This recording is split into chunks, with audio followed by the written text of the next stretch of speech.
Welcome to The Hague for the final stage of the Ocean Race VO65 sprint. Awaiting our sailors is a 2,200 nautical mile chess game, but before they take that challenge head on, it's a chance to say goodbye to a city which welcomed our teams in from the last stage and has been our home for the last week of preparations, building to this, the final chance to grab some points for the overall VO65 sprint leaderboard.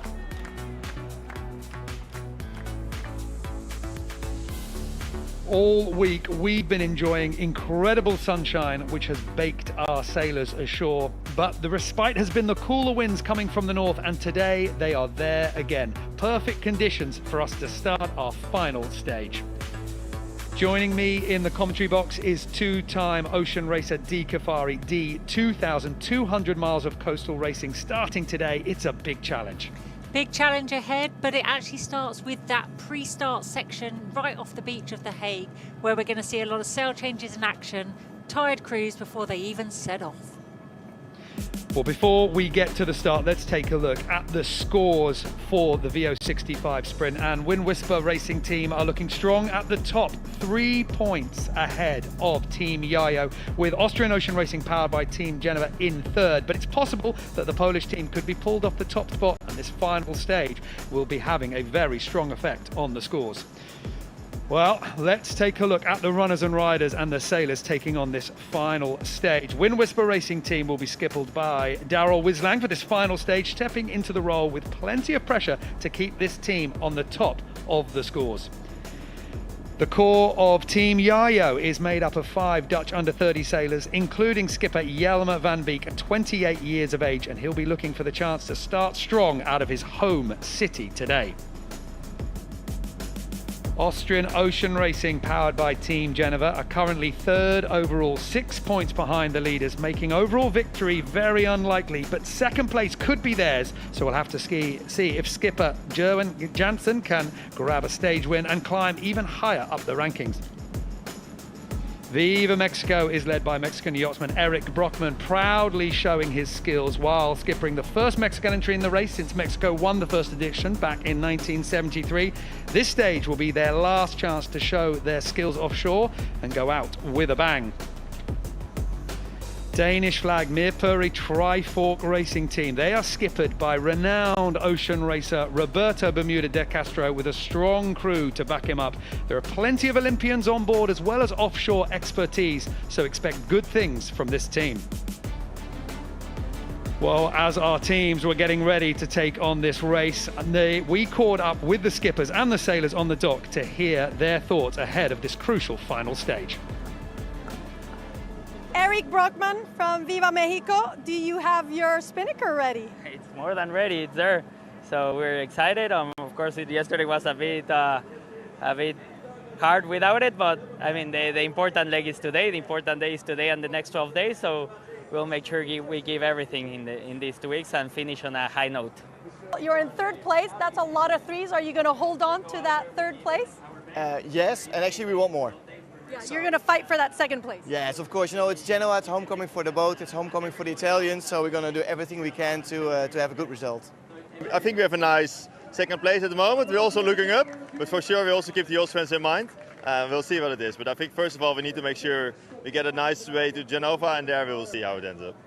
We're super excited. In a few hours, I can't believe we're on our way to Italy. And then I think we have seen like 10 countries in the last 3 weeks. So now final leg, super exciting, difficult leg. And yeah, can't wait to start. First stage of the Sprint Cup for you as a skipper? Yeah, really excited. You know, Patan's built a great team, and you know, really proud to be stepping into his shoes for the leg. Daryl Wislang, the last of the sailors that we were talking to there, stepping into a pretty big role for Wind Whisper Racing Team, and we are getting ready now for the 5-minute countdown for the start of this final stage. 1 minute to the signal. 5 minutes to go before the teams head off on this 2,200 nautical mile final stage. Can Team Yayo do something incredible on the water here? Will Wind Whisper Racing Team be able to hold on to that top spot? And it all begins with some action just off the beach here in The Hague. It's going to be interesting to see what happens exactly as that gun fires, because we saw Team Yayo doing an incredible job in the import race yesterday. They seem to know these waters very well. There's a lot of strong teams out here. Dee, I mean, for all of our boats that we see out here today, I mean, they've learned their lessons racing on these waters yesterday. It was a really good warm-up for this departure yesterday. They've got an idea of the tides and the complexity of doing a windward leeward. So looking at the course today that they're going to do just before we head off, similar to yesterday, through that windward start line, tacking upwind to a gate, choosing a right turn or a left-hand turn, sail change downwind through the leeward gate. We're doing 2 laps of that, and then different to yesterday, we go back up to that windward gate that then becomes the leaving gate, and our boats head north out before they have a left-hand turn and leave on this leg. There's a lot of maneuvers, there's a lot of corners, it's a lot more racing just for the departure stage than we are used to here, and you've got to give it to Team Yayo at this point. They exposed, I think, potentially some weakness in the local knowledge of the other teams. Understandable, I mean, it's Team Yayo's home city, but they certainly exploited the knowledge of the tide. They did, but they also sailed really cleanly with really good communication, very calm communication on board, and very clean sail changes. The action is really hard to kind of, you in this mode where you're boat on boat racing with loads going on, you're actually exhausted by the time you actually get to that leaving gate, and then you have to get into the leg mode. So it's a real kind of change of mindset as we go out on this leg. Great view from the helicopter showing the racing area. Team Yayo already doing multiple approach runs into that start line, trying to find some of the magic that we saw from their incredibly strong start in the import race coming off on port. The conditions today don't quite look the same, and we have got Kate Jordan for Milperry Trifort Racing Team watching from the shore as we are just seeing some of the jumpers getting ready to jump off from the VO65s and into the water. That last chance to give the teams that they're on board with a final goodbye moments before the race starts. Let's go to Kate now on the water. Kate, you're down there on the racetrack, the breeze, the conditions, how is it shaping up today? Yeah, thanks. There's similar conditions to yesterday, slightly more northerly breeze. I think today it will be interesting to see the difference that the teams are only allowed 1 kite for the leg, and yet they have 2 downwind legs for this inshore session. I've seen some masthead zeros sneaking out onto the prods, so I'm interested to see whether the teams prioritise using their kite on the first leg, the second leg, or whether they go for both, in which case they have to quickly repack it ahead of that second downwind leg. And Kate, let me put you under pressure again, because you called the winning move. You said it was all going to be about going to the right off the start line on the import race. Does it look like a similar picture? Can you try and predict what we're going to see off that start gun? Just before in the starting sequence, I saw a lot of boats over on that left-hand side, maybe attempting to go for the port, the port tack like what Yayo did yesterday. But they are now sitting more in the mix, centred on the start line. And with 1 minute to go, some of them are starting to turn up, and they'll have their navigators on board, counting down, letting the skippers know how much time they need to burn before the line so that they don't cross early. The last thing you want to do is be over early and have to do a 360-degree turn, which will put you behind the fleet. Well, they're into that final approach now. We'll have to see what are going to be the winning moves. Wind Whisper Racing Team need to have something special. They are second row with a boat on their windward side. It's going to be very difficult for them to try and get some clear air coming through. Very close between those two teams. Milperry Trifort Racing Team out in front. Viva Mexico as well, pushing hard. Team Yayo wanting that left-hand side of the line. Austrian Ocean Racing, powered by Team Genova, very close. So we've already seen that team get a penalty on the the approach in previous stage starts. That was back in Aarhus. Wind Whisper Racing Team now pushing them up as the gun fires. That's a conservative start by all of the fleet. Team Yayo in trouble here. They are in real danger of Viva Mexico taking their breeze and coming right over the top. But still wanting that left-hand side, D. I mean, they wanted that pin. They tried to line themselves up for that pin, but Eric Brockman on Viva Mexico getting it just second perfect. He had a great start there, the Mexican team. He'll be really pleased with that. Now he's got to keep his boat speed to stay on top of Team Yayo. Yayo then had a risk of not being allowed into that start line. They had to go a little bit high and slow just to make that pin end there. But it was the guys to weather that were very dominant of, we want this end of the line, the committee boat end, but they didn't have the boat speed, so their time on distance was a little out there. When we get the tack in, then we'll see what happens. Crucial moment here for Viva Mexico. A big lane to try and hold. I'd say that they've already lost maybe a metre or two. Their bow looks a little bit further back relative to Team Yayo. To windward of them, Mirpuri Trifork Racing Team and Wind Whisper Racing Team have both come down, but that lower course has brought the speed that they needed. And look at the charge now from that left-hand side.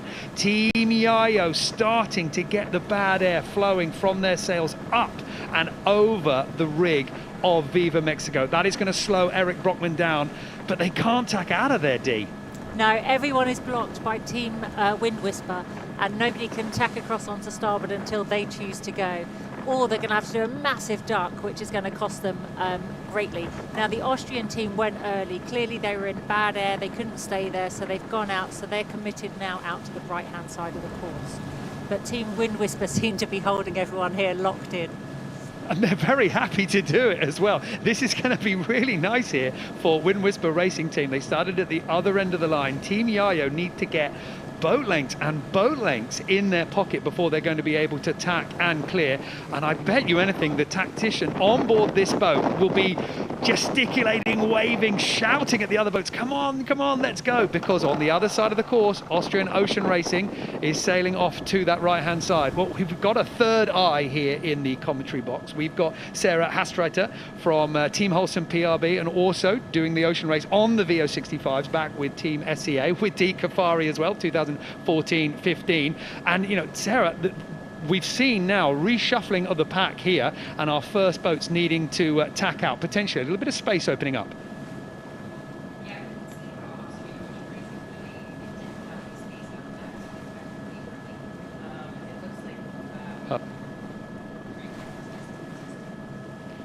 Well, we're just going to come back to Sarah in just a second because Mirpuri Trifork Racing Team have tacked over their D. Let's just talk about the gap that we're seeing there, because for Team Yayo, attack, a little bit of a duck maybe, and suddenly they can sail their own race.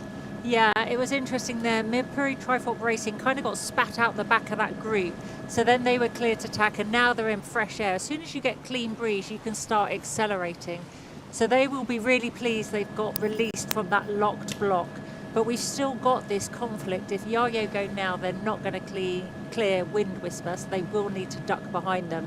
They are to weather on the line of Mexico, so they're now not a threat. I'm amazed that Viva Mexico has stayed in that position. We saw this from the import race as well. Boats seemingly very happy to sit in a lot of bad air. And we've got a big split here. Austrian Ocean Racing are way out of shot to the left-hand side. They have gone all the way over to the other side of the course. Now Eric Brockman goes. And I mean, Dee, in my eye, what was the point of sitting in that bad air for so long if you're just going to tack off?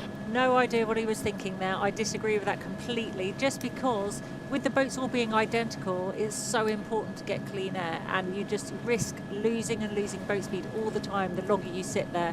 So as soon as he had an option after Mirpuri left and he had a clear lane, he should have gone. So that's frustrating for him. He would have lost out from that. But now he's in the middle of the pack. Austrians are coming towards them. So we're seeing now, but we're looking at Yayo and Wind Whisper. They're very keen to go out to the left, which is actually what Kate predicted when she called it before the start. And also, it seems to be where the gain is as well. We are in the final third of this upwind section, and Team Yayo They started in a risky position all the way down to leeward of the pack, trying to hold onto that starboard tack.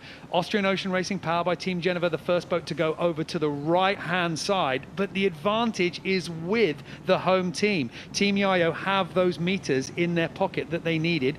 Maybe it's enough to tack and cross the bow of Wind Whisper Racing Team, but this is the moment in the middle for the Austrian Ocean Racing Team on the left-hand side. Mirpuri Trifort Racing Team coming in here, and Sarah, right of way for Austrian Ocean Racing, powered by Team Genova.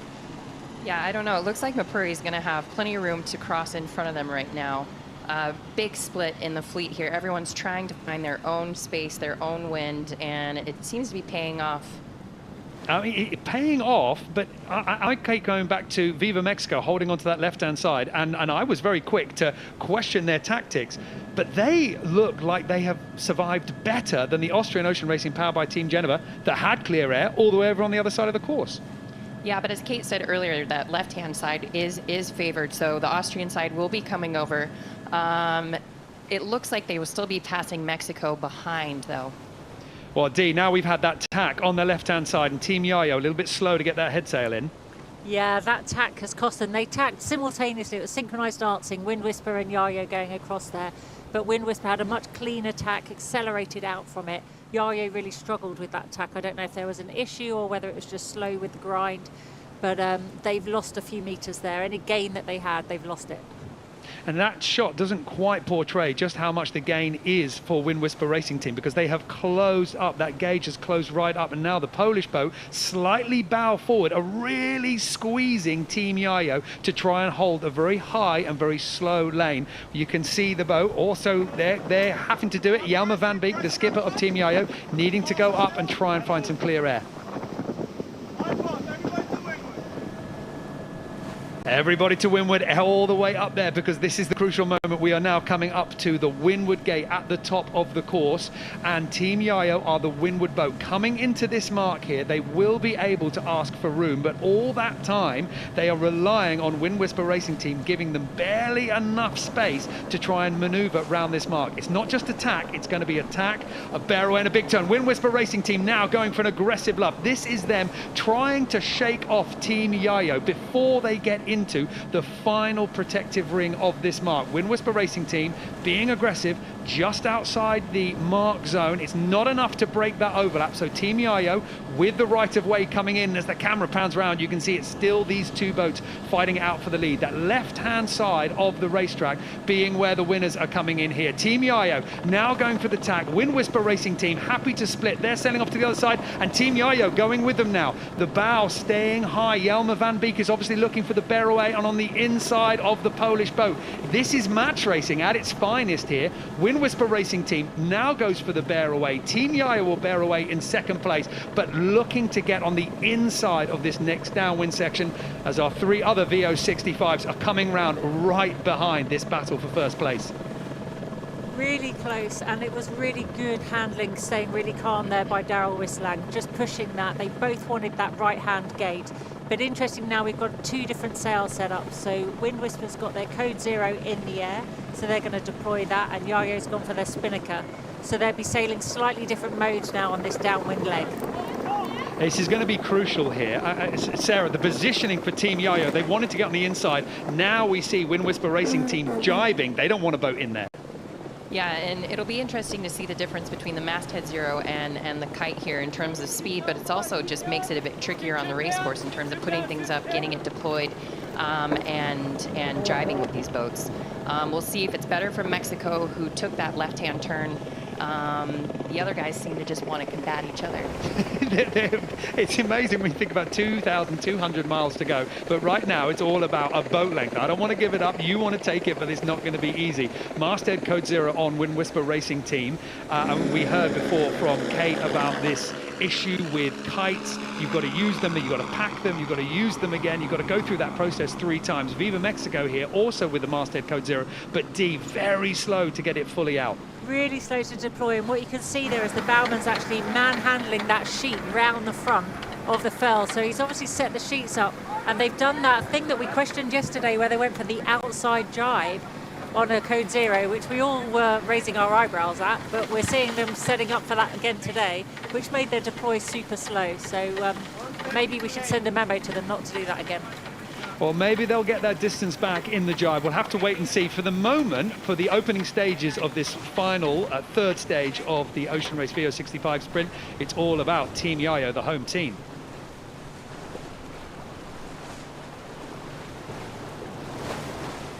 Viva Mexico, masthead code 0.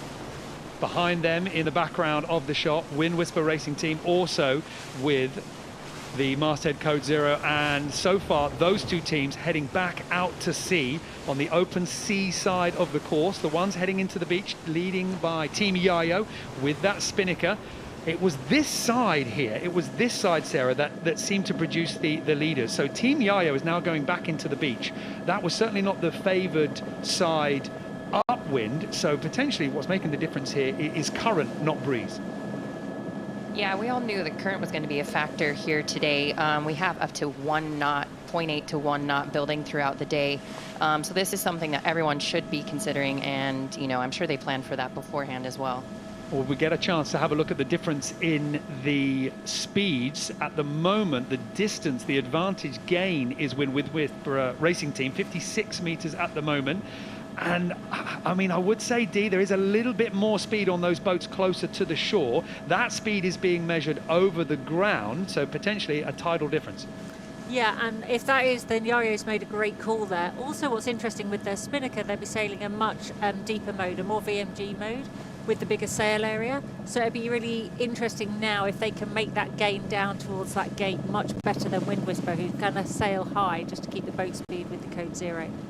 We'll get a chance to compare those different angles now. Wind Whisper Racing Team almost seem a little bit tighter to the wind, a little bit higher than Viva Mexico, just on their windward side. I wouldn't say that the Mexican boat is affecting the breeze of the Polish team yet, but as that camera pans around, I'm waiting to see where the bows are of the other boats closer to the shore. Team Yayo leading that group out of picture on the top left. They have jibed over, so we are starting to come to the point where these two groups will converge. These two VO65s are going to jibe soon.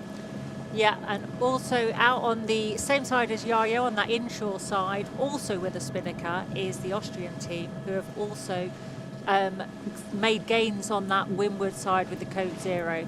So their downwind sails and the downwind mode is advantageous over there compared to Mirpuri Trifork that have got the code 0.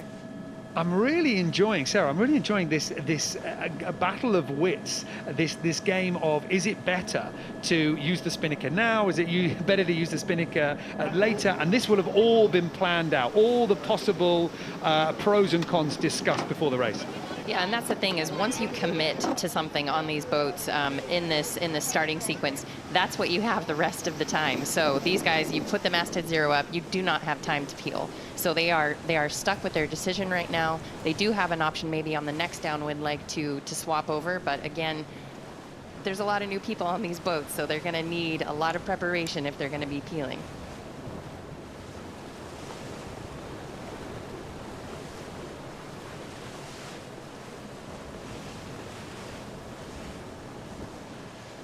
Approaching the bottom of the course, the end of the first lap here for the departure of stage 3 of the Ocean Race VO65 sprint. Team Yayo trying to take the lead from Wind Whisper Racing Team. They have been the boat, the local team, that have been able to find the best route through the tide and through the wind, certainly in the import race, and it looks like they're doing it again. Dee, that jibe now from the Polish boat, and I'd say big advantage to Team Yayo. Yeah, and I think it's just this moding with the different choice of sails. They're working really hard on board. They're going to have a strategy, and it wouldn't surprise me if after the next windward leg we see a Spinnaker come out from them. But it was interesting, given they can only carry the one Spinnaker on board, who's going to repack, who's going to set it up, and what the plan is for their last, as they leave the departure gate. That are going to have to make a call on what sail there as well. But Yayo's definitely got the advantage in gain, and the Austrians have done very well following their similar route down on this downwind leg to this bottom gate. It's not over yet, though. I mean, we are converging here quite nicely. Team Yayo have absolutely nailed this ley line. They have jibed over on what seems to be the perfect approach angle to this bottom gate. The mark that we're seeing at the moment, that is the right-hand one of the two marks, a gate mark. The boats have to go between those two white squares, then they can turn either to the left or to the right and line themselves up upwind for whichever way they think is best. Certainly on the last lap, Sarah, it was all about going to the left-hand side. For Team Yayo, there's a lot of boats in their way if they want to go that side. That's true, and they will be considering, you know, whether they can get clean air coming around that mark, but very quickly with those other boats still going downwind, when they come around that bottom mark and head to wind again, like, they're going to have clean air very quickly, so I would say they will probably take that bottom right gate. They've got some distance now. They've got an easy cross here over the group of Viva Mexico and Wind Whisper Racing Team coming in from the right-hand side of the image that we can see now. The two white marks there in the middle of your screen on the right-hand side. Team Yayo coming in full power with that A4, that downwind spinnaker. And D, I mean, we can celebrate now for Team Yayo, the local team. They've played the game right, but they have used this spinnaker, so they are making harder work for themselves on the way upwind.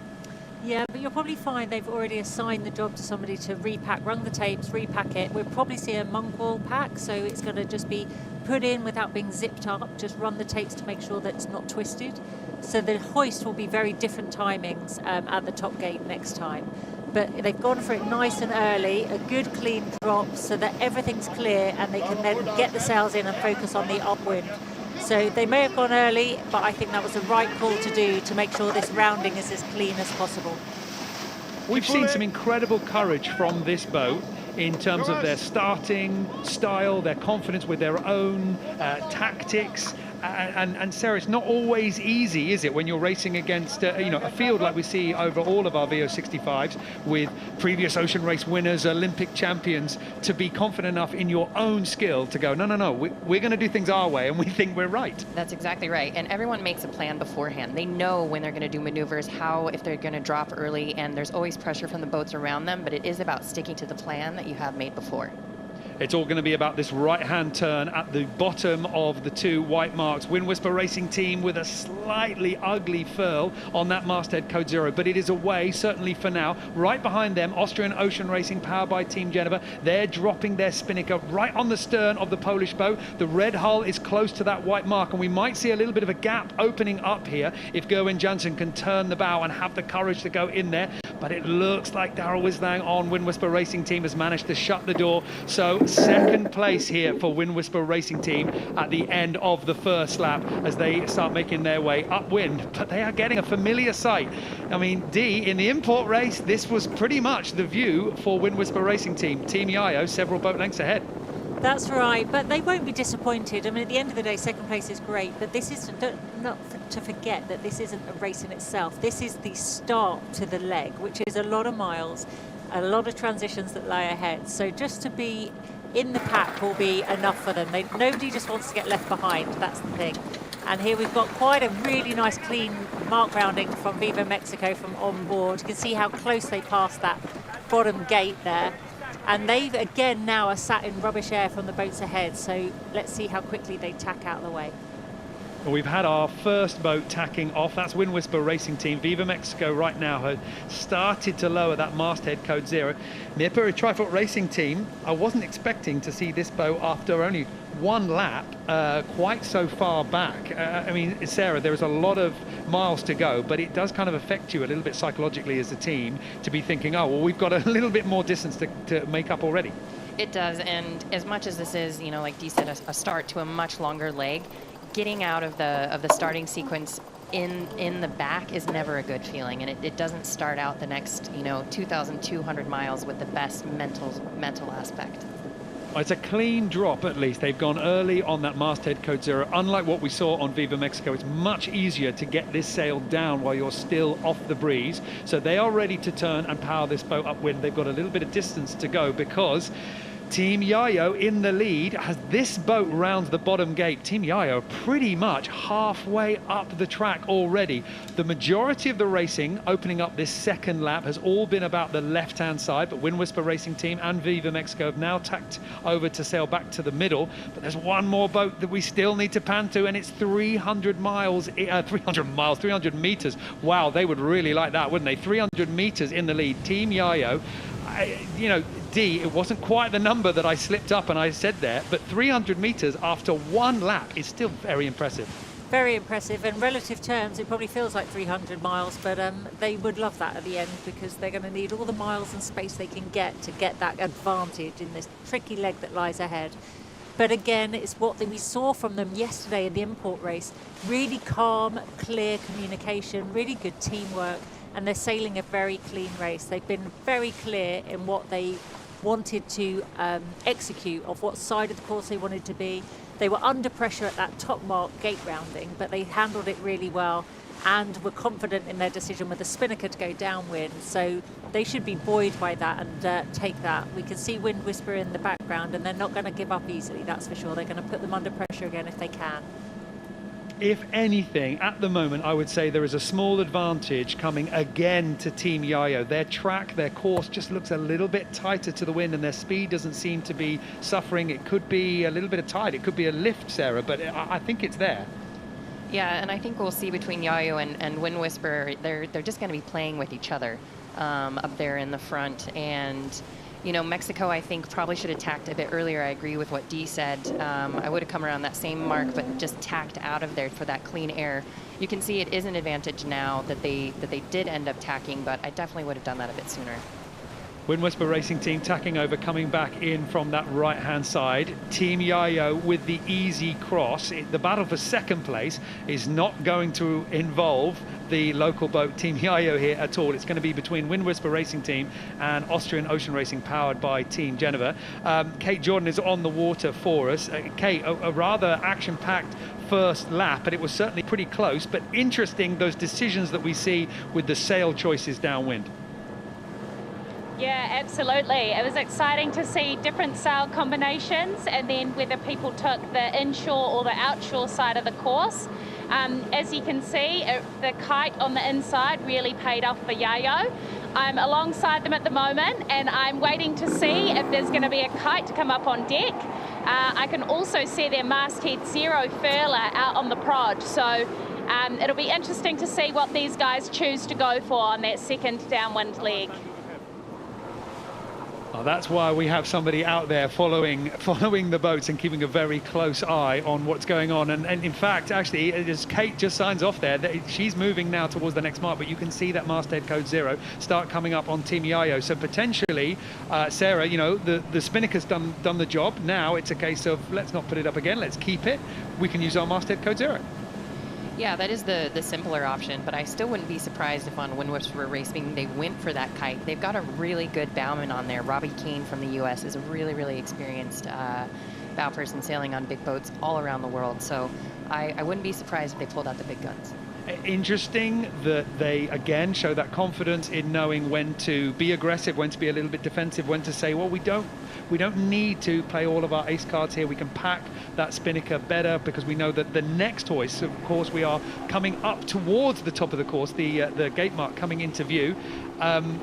We know that they're going to be coming up here one more time before then going on a long downwind. So Team Yayo are playing a game quite carefully here, making some sensible decisions, although a small blemish on their scorecard with a line dragging in the water.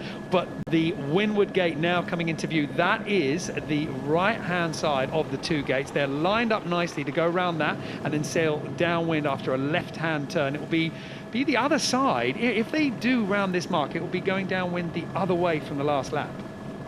That's true, and they'll be cutting across the rest of the fleet too, which makes it a bit more tricky for everyone.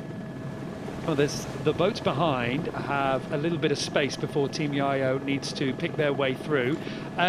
Dee, we talked so much about winning in home waters, performing in home waters, you know, sailing well in the conditions that you know. But Team Yayo are absolutely showing that if you have been racing, training in this patch of sea right here, you know something that the other boats don't. Well, it's just a confidence level, and we've really seen that from this very young team that are really executing everything very well. They're very confident in where they are, what they're doing, and what the plan is. And this hopefully will buoy them to take it on for the rest of the leg. And they're delaying that deployment there, just those boats going ahead. So they actually wanted to jibe at that mark, so they're deployed now on the other jibe. And I think what they did very well is as they came up to this gate, they were very central in the race course. And now they're driving back into the middle of the race course just to give them options. If you commit to one side, you're very limited on your options. So they've kind of played their cards that they can cover everybody and everything if they stay towards the middle of the race course. Looking at the angle that second place Wind Whisper is making up to that Windward Gate, I would say that it's the other mark that's actually favoured further downwind. But for Wind Whisper Racing Team, taking that would mean an extra tack. And they've got the Austrian Ocean Racing powered by Team Genova, that team right behind them in third place. There's an aggressive tack between these two boats. But for Austrian Ocean Racing powered by Team Genova, Gerwin Janssen, the skipper, will be very happy here, Dee, that he is on the heels of the boat which has set the pace in this edition of the VO65 Sprint. Will he be happy? But as we saw, Wind Whisper literally went to deploy as soon as they turned downwind, whereas these guys have gone with their spinnaker for the second time round. So it was on deck ready to go, but they couldn't hoist it until they were fully downwind. So they're kind of on the back foot a little bit now. So he needs to really make this sail work for him and try and gain back that distance that he lost on the mark rounding. There's a small twist and it's starting to get a little bit more baked into that sail. If the top inflates before that twist comes out, they're going to have difficulty. They just managed to get the power on the sheet, and I think that twist now will come out. It's just agonizingly holding on for the last little bit, but as you say, Dee, that's an age. I mean, it's seconds really, but it feels like a long time before that sail starts to pull. It was. As they approached the mark, Wind Whisper had the sail in the air ready to go, and they literally deployed as they turned downwind, whereas these guys had it on deck plugged in, but they couldn't do anything until they were fully downwind. See there, as we saw Mexico round that mark there, they deployed as they turned downwind, which is definitely the advantage. But as we've seen before, the spinnakers gained on the masthead zeros in the last lap, so let's see if Austria can make it work for them on this lap. Well, they've made up some distance, Viva Mexico, because last time we saw them deploy at the top, it took them several boat lengths to get that final twist, that final turn out of their furler. This time it seemed much smoother. Whatever they have changed this time around at the top gate, it's played well for them, and they are building more distance between them and Merpuri Trifoot Racing Team, who at the moment are back in 5th place, but now rounding and following on Austrian Ocean Racing, Wind Whisper Racing Team and Team Yaya over to the beach side of the course. So, Sarah, yet again a difference in the strategy and the tactics and how to exploit the tide and the breeze here. Yeah, and I think it'll be really interesting. We can already see that Austrian Ocean Racing, powered by Team Genoa, has a much deeper angle going than Wind Whisper on that masthead zero. So we're going to see how that plays out for them just behind each other. And I think they'll be able to sail low enough that they'll be able to have some clean air as well. And the jibe is going to be really important here. You're watching the positioning of Austrian Ocean Racing powered by Team Genova, and if they were to come further to the left, they'd be able to take the breeze of Wind Whisper Racing Team, but they are playing several moves ahead, because shortly these boats are going to be jibing to head down to that bottom gate. And at that point, then Austrian Ocean Racing powered by Team Genova are on the correct side to steal the breeze. So this is good tactics in play here. Team Yayo, they are still in the lead, but I think starting to feel a little bit the presence of those boats behind. We're coming up to the jibe, coming into the bottom, and Dee, look at the depth here for the Austrians. That's a really impressive piece of positioning. That's great. And if we talk about VMG, which is the velocity made good to the mark rather than just the pure boat speed, they're going to have made some really good gains with this. It's all about doing the least amount of manoeuvres possible. And as you see, Wind Whispers realise that they need to come across. Yayo's trying to cover them, but the Austrians are reducing them the number of manoeuvres because they're sailing such a lower, deeper mode, which is gaining all the time. I mean, that was an aggressive jibe for Wind Whisper Racing Team. They looked like they came out of that jibe and they came high to absolutely make sure that Austrian Ocean Racing powered by Team Genova would have to come up themselves to clear. The red hull, the Polish boat, they were the one with the right of way. So the Wind Whisper Racing Team keep themselves in second place. They keep the Austrians behind them for the moment. Now, we go on board with Wind Whisper Racing Team, and they are working hard. Those little controls there, Sarah, this is the hydraulics and everything. There's a lot of trimming going on here, trying to get maximum speed, because if they want to catch Team Yayo, they've got a job to do, but they're going to have to work hard to defend second. That's true. There's so many variables on board these boats, and we started with about 11 knots. We're down to 9.4, which actually makes a lot of difference in terms of your settings all over the rig and otherwise on the boat. Team Yayo in first place on a good ley line yet again. If anything, I would say that this boat might have the risk of needing to jibe one more time, but they'll be happy with that, because it's, as you were saying, Dee, they're keeping their options open. My question is who's got the best positioning here? Austrian Ocean Racing powered by Team Genova with the white spinnaker, or Wind Whisper Racing Team on the left? Who do you think's lining up to be aggressive enough to maybe take second?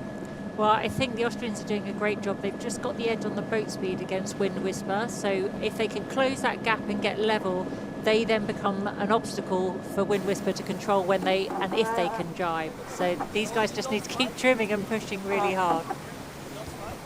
Normally, when you get a fight for second place, second and third starting to lock together, it allows that first place boat to stretch ahead. But Dee, I'd say that the distances here are closing up. Austrian Ocean Racing, powered by Team Genova, are catching both. That's right, and let's not forget Yayo's on the Code Zero as well. So they're in that slightly higher mode and a smaller sail area. So, you know, having to work quite hard for the speed. And the Austrian team, powered by Genova, we saw them from on board. They're pretty powered up with that big sail area. They just really need to keep the depth and not get too distracted by the boat next to them and going to kind of match them. They've got to sail their own mode to get the advantage.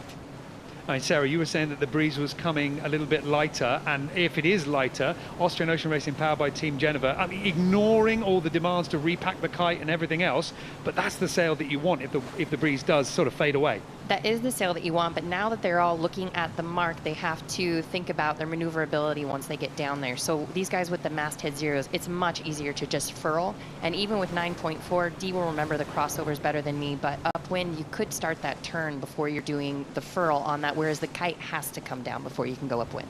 So opportunity for Team Yayo and Wind Whisper Racing Team to simply turn at the bottom and carry that masthead Code Zero on the way upwind, if only for a short while.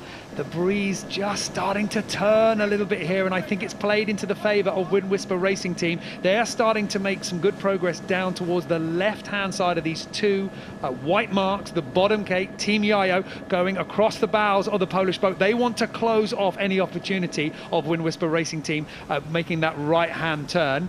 This is going to be close coming down here, Dee, and I'm not sure that Austrian Ocean Racing powered by Team Genova have really got a way in here. I'm wondering whether they're going to break ranks and go to the other mark. It's certainly a little bit more open for them.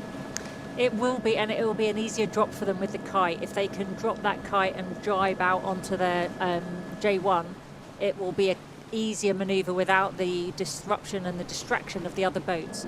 But it's interesting the way Yayo is literally just positioning themselves between the mark and Wind Whisper. No matter what they wanted to do, they just really needed to make sure they were in their way. And what's interesting, if these two start a little battle, if the Austrian team go the other way, they kind of get forgotten about and they can make gains that way.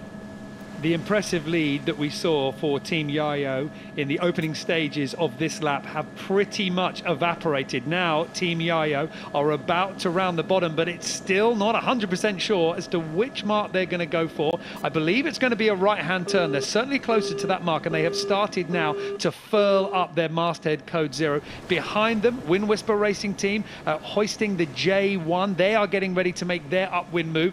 Austrian Ocean Racing by Team Genova, they are leaving that spinnaker up. They want the power from it for as long as possible. Now they release the tack, and now it is time to get it down, but they wanted to keep it pulling for as long as possible. It's a good furl for the leaders, at least for the moment, in first place. Team Yayo now around the bottom of the course, and they know they're going to have to fight pretty hard on this last push up to the top, harder than they fought last time.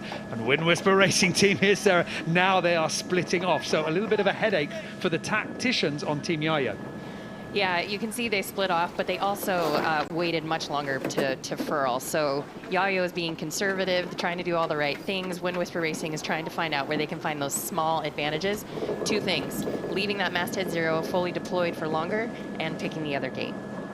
A little bit of work for the foredeck crew on Wind Whisper Racing Team, making sure that the J1 was up, not twisted. The battens were good to deploy, but they look happy. They're going off to that right-hand side. Team Yayo still pushing out to the left-hand side, and Austrian Ocean Racing, powered by Team Genova, following the red hull out to the right. So, D, I mean, I would have said follow the local guys, the boat that has been showing that they know the tide, the currents and the breeze better than anyone. I literally have my hands on my head at that, because I was thinking the exact same thing of, if the boat directly in front of you had come to that gate, go the other way. That would have been one less manoeuvre for them. They could have followed Yayo.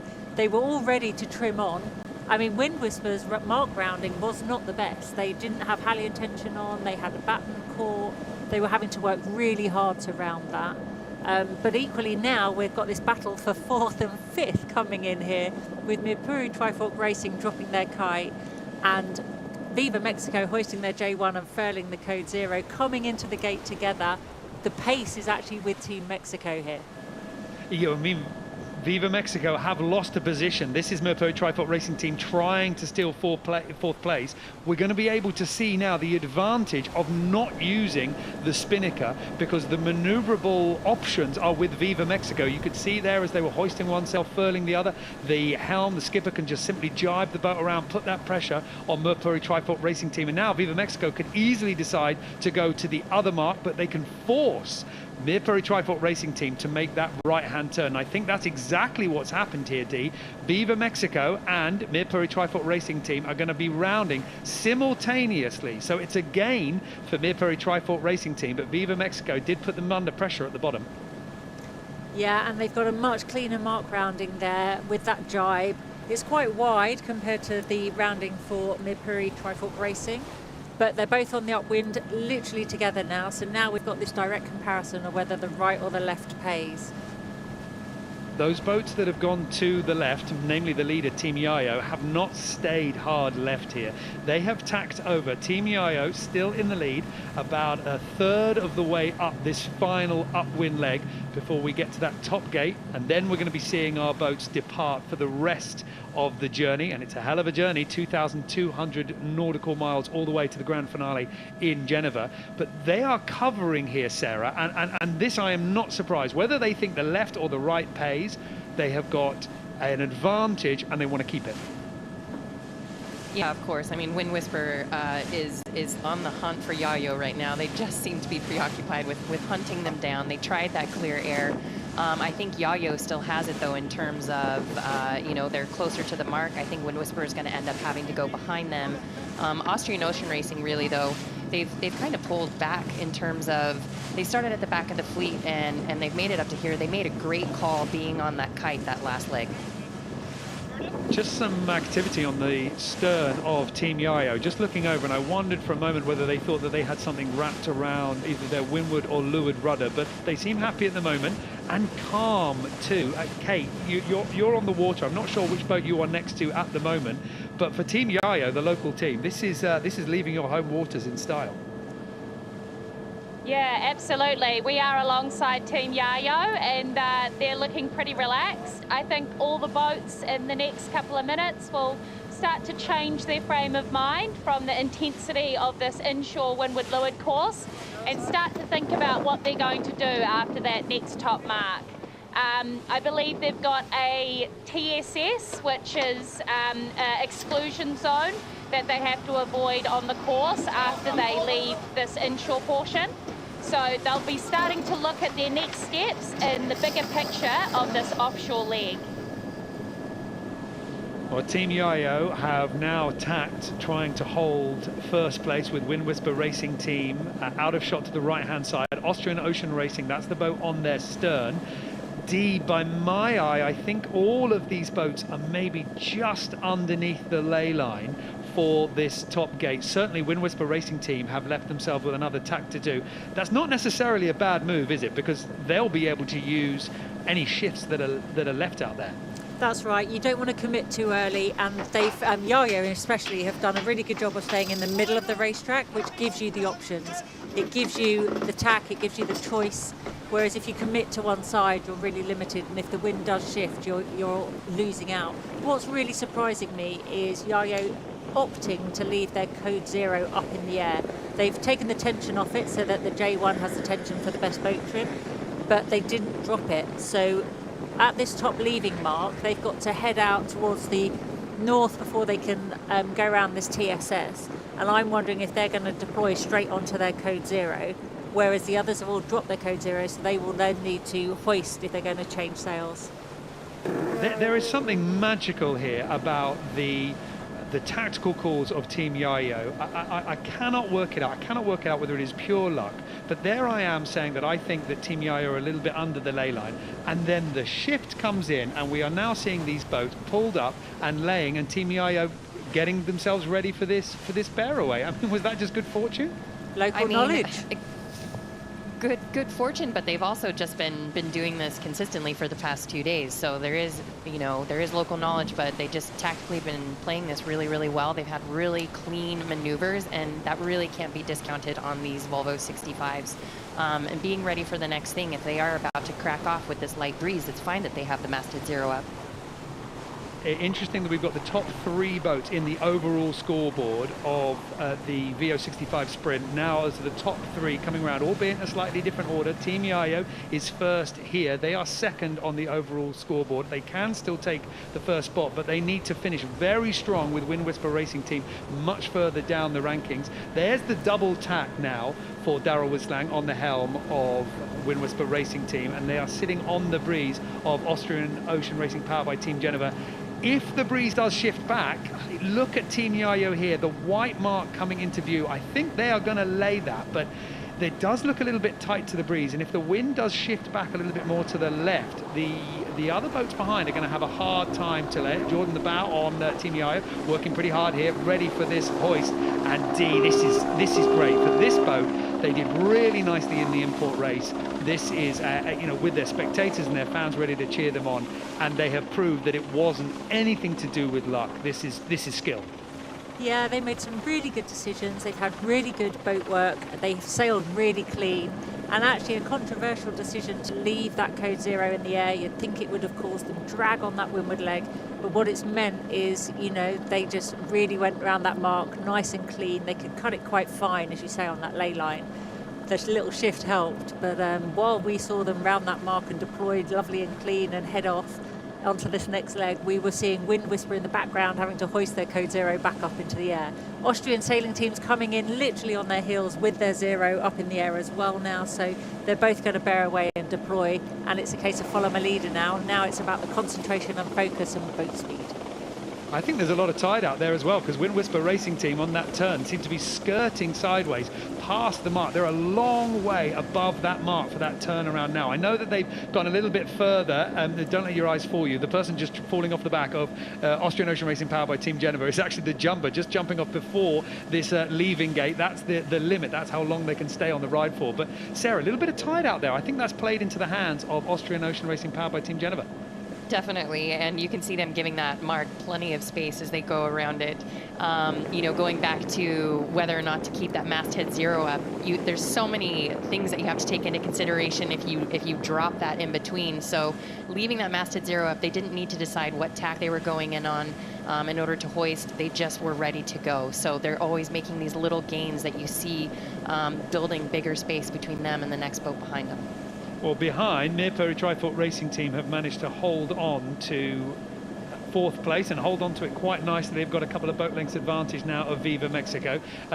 Difficult, really, for the Mexican boat and Eric Brockman, because it looked like they were going to be starting quite nicely for this final stage, but they're going to be starting in 5th place. Mirpuri Trifoot Racing Team just ahead of them. And a good way between these 2 boats here is the pack of 3 fighting for the lead. So let's see what this bear away is going to be like in this deployment of these downwind sails. It's not a full downwind here, is it, Dee? Because we're not on the course anymore. This is through this gate and much more of a reach. It is, and it's because it's a very complex area of the North Sea that they're in, and there's a lot of wind farms and TSS, which is traffic separation schemes, because of the volume of shipping that goes through this area. So they really have to kind of zigzag and manage their way through this area. So they're outreaching now of this northerly gate. They're outreaching before they can then kind of keep the left-hand turn going and head in the direction that You'd think they'd be going in. This is the point, isn't it, where if you've been completely distracted, Sarah, by the import section of this race, and you've been thinking about all those small little things to do with trim and those little moments where you start realizing, oh, actually, I'm going to be sleeping on board this boat and you know, eating and living on board here with these people for the next 10, 11, 12, 13 days. That's the thing. It's so intense to do this portion of the race where you're just starting. You have all these chase boats following you and helicopters, and there's so much adrenaline going into all of this. And then all of a sudden, all these boats start to fade away, and you realize, like, wow, I have thousands of miles in front of me before I'm getting to shore. And you switch into an entirely different mode, mentally and physically. This adrenaline goes away. You start to get quite sleepy, or you're looking forward to your next meal. And they'll start getting into their watch systems after these really complicated traffic schemes coming up. Dee, I mean, you were a skipper in the last edition of the race on Turn the Tide on Plastic. Is there a point where you actively switch over? Is there a point as a skipper where you say to your crew members, right, I want you now in this sort of mode? Does it gradually happen? How do you manage that transition? No, I mean, it's a case of, for me, you're in this mode, you know, you're racing and you want to race at the same intensity. It's just managing the crew to keep as much of that intensity all the way to the finish line, because you can't just do this for a day and then fade. You've got to keep it up until you cross the finish line at Genova. So they're working really hard, but it's little things that make a difference. We have to remember this fleet is identical, so the little things make a massive difference. And we just watched from on board Mexico there. They were busy deploying their code 0 and putting the bag forwards to drop the J1, but they still had a sail to leeward, you know. And I'm sat here frustrated for them, thinking, why are two people haven't already moved that to weather? You know what direction you're heading off in. You know, it's all about anticipation, and the more you can anticipate, so that you've got the stack in the right place, the trim's right, you've got stay sails when you should have stay sails, and it's all ready to go. It makes life just so much easier for everyone. A little bit of preparation now on Team Yayo, moving that stack, and that's definitely a good sign, isn't it? That they're going, right, well, we're on this jibe for a while, you know, we're gonna stay here. I mean, the movement of the sails is one thing, the gear down below, the water tanks, there's an awful lot that they can play with, Sarah. Yeah, and they probably would have had their stack down below split for this import race, because you're just tacking and jibing the whole time. So now they're going to be getting into offshore mode and stacking on the windward side. Well, we're going to hear from the skippers in just a moment, but let's just enjoy the spectator fleet and the fans for Team Yayo guiding them out here. There's always something special when a team that's flying the flag of this country, and of course for Jelmer van Beek, the 28-year-old skipper of Team Yayo, this is his home city. So for those fans, this is really something quite special, showing the Hague how valuable all his support is. Let's listen to him now.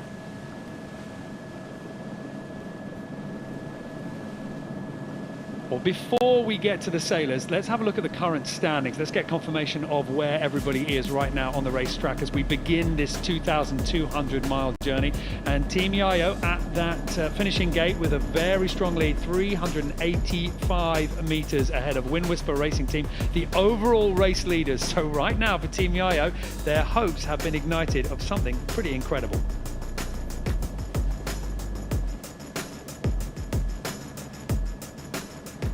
There's the spectator fleet working pretty hard to keep up with the VO65, even if the wind is not too strong here. But let's hear now from the skipper of Team Yayo, leading our VO65 fleet out onto the waters for our final stage in this edition of the VO65 Sprint. Good quick skipper interview for organisatie. Yeah, super nice start, nice ending conditions, there's so many people outside again. Well, the day keeps amazing me, eh? And first place, so good job on the crew. Let's send it to Genova.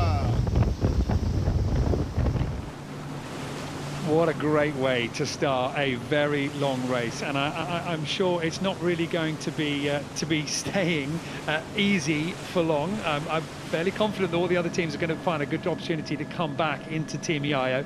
but this is exactly how you want to be starting this journey, and the fans and the spectators pushing you along is a great way after working so hard to earn this lead.